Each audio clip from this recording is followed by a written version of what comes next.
about Ronnie. There's so much to tell.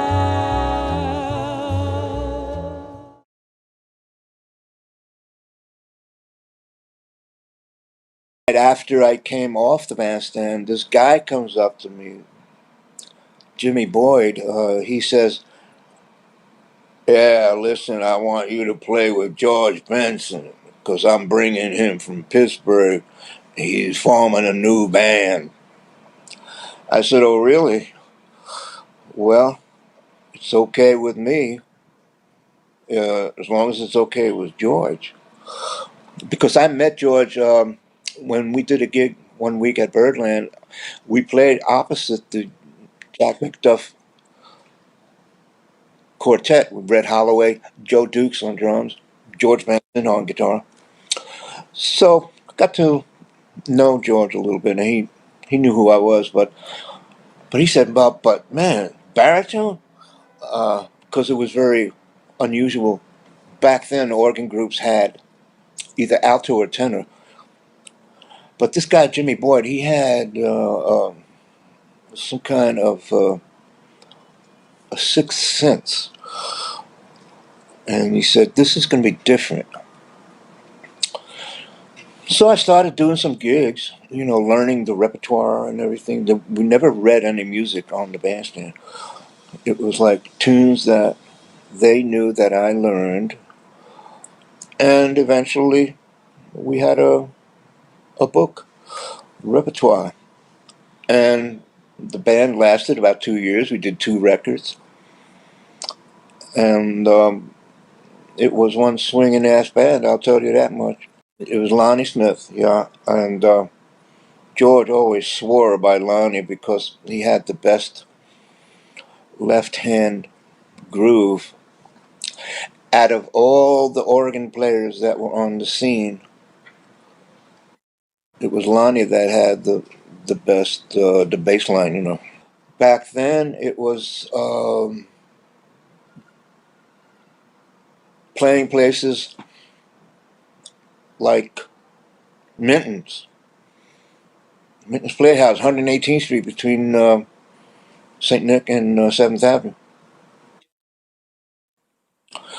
And then, all right, then we would get booked at Basie's Bar up on 132nd and 7th.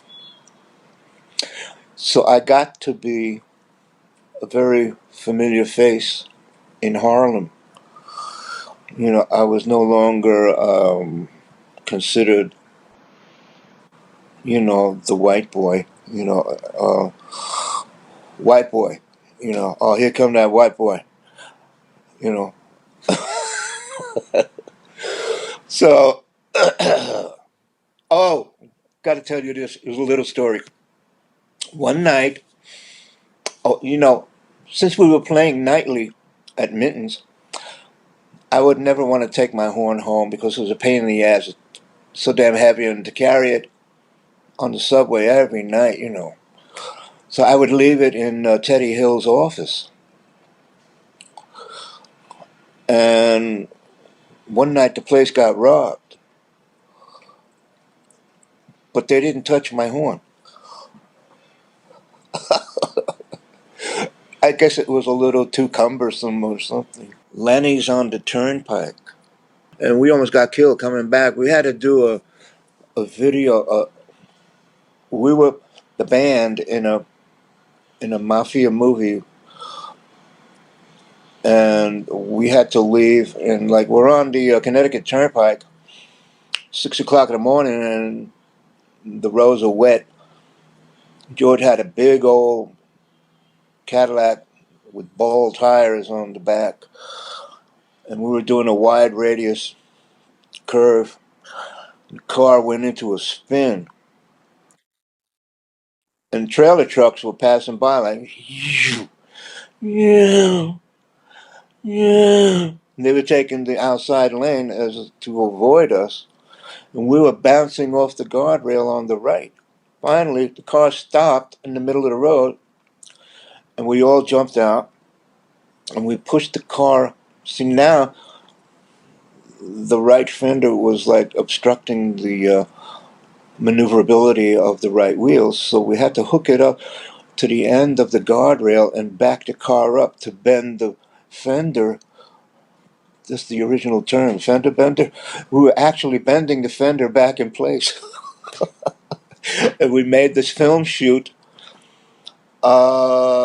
Man, it was Purple Onion next door to where the Blue Note, right?